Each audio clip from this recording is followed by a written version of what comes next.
നിങ്ങളുടെ ജീവിതം നശിപ്പിക്കുന്നത് നിങ്ങളുടെ പ്രശ്നങ്ങളല്ല, നിങ്ങൾ ചിന്തിക്കുന്ന ആ പ്രശ്നങ്ങളെക്കുറിച്ച് നിങ്ങൾ ചിന്തിക്കുന്ന രീതിയാണ്.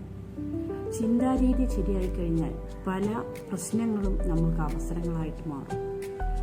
നിങ്ങൾക്ക് ഒരു മൈൻഡ് സെറ്റ് പ്രോഗ്രാമിൻ്റെ ഒരു എക്സസൈസ് ഞാൻ തരുന്നുണ്ട്. അത് അനുസരിച്ച് ഒരു 21 ദിവസം അതൊന്ന് പ്രാക്ടീസ് ചെയ്ത് നോക്കുക. അതായത് നമ്മുടെ ഡെയിലി ലൈഫിൽ നമ്മൾ ഓരോ ദിവസം രാവിലെ എണീറ്റ് ഓരോ കാര്യങ്ങൾ നേരിടുന്ന സമയത്ത്, ചില കാര്യങ്ങളൊക്കെ പറയുന്ന സമയത്ത് എനിക്കതിന് കഴിയില്ല, ഞാൻ അത്രത്തോളം ഒരു കപ്പാസിറ്റി ഉള്ള ആളല്ല എന്ന് തുടങ്ങി നമുക്കൊരു നെഗറ്റീവ് തോട്ട് വരുന്ന സമയത്ത് അതപ്പം തന്നെ ഒരു നോട്ട് പുസ്തകം എടുത്ത് അതിലൊന്ന് എഴുതി വയ്ക്കുക. നമ്മുടെ നെഗറ്റീവ് ചിന്ത എന്താണോ വന്നത് അതൊന്ന് ഒരു നോട്ട് ബുക്കിൽ എടുത്ത് എഴുതി വെക്കുക. അങ്ങനെ എഴുതി വെച്ചതിന് ശേഷം അപ്പം തന്നെ മനസ്സിനോട് ചോദിക്കുക, ഈ പറഞ്ഞത് ശരിയാണോ, എനിക്ക് കഴിയില്ലേ, എന്തുകൊണ്ട്? ഇങ്ങനെ നമ്മളോട് തന്നെ ചോദ്യങ്ങൾ ചോദിക്കുമ്പോൾ ഓക്കെ കഴിയും, ഞാനത് പഠിക്കും തുടങ്ങി പോസിറ്റീവ് ചിന്ത അപ്പം തന്നെ വരുന്നു. അതിൻ്റെ താഴെ പോസിറ്റീവ് ചിന്ത എഴുതി വെക്കുന്നു.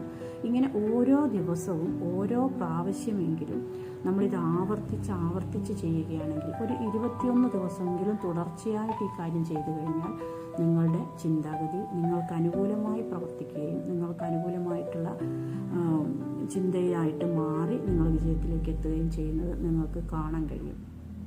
ഓക്കെ, അപ്പോൾ നമ്മളെപ്പോഴും നമ്മളുടെ ചിന്താഗതി, നമ്മൾ എന്താണോ മനസ്സിൽ ചിന്തിക്കുന്നത് അതാണ് നമ്മളായിത്തീരുക. അതുകൊണ്ട് നമ്മളെപ്പോഴും പോസിറ്റീവ് ചിന്താഗതിയിലിരിക്കുക, ഗ്രോത്ത് മൈൻഡ് സെറ്റുള്ള ചിന്താഗതിയാക്കിയിരിക്കുക. നമ്മുടെ ചിന്തകളെ സ്വയം നിയന്ത്രിക്കുക. ഇത്തരത്തിൽ നിങ്ങൾക്ക് ഈ കേട്ടത് നിങ്ങളെക്കുറിച്ചാണ് എന്ന് തോന്നുന്നുണ്ടെങ്കിൽ ലൈക്ക് ചെയ്യുക, ഷെയർ ചെയ്യുക. ഇതേപോലെയുള്ള വീണ്ടും കൂടുതലായിട്ട് മൈൻഡ് സെറ്റ് പ്രോഗ്രാമിനെ കുറിച്ച് അറിയണമെങ്കിൽ ചാനൽ സബ്സ്ക്രൈബ് ചെയ്ത് കൂടെ കൂടുക. Thank you.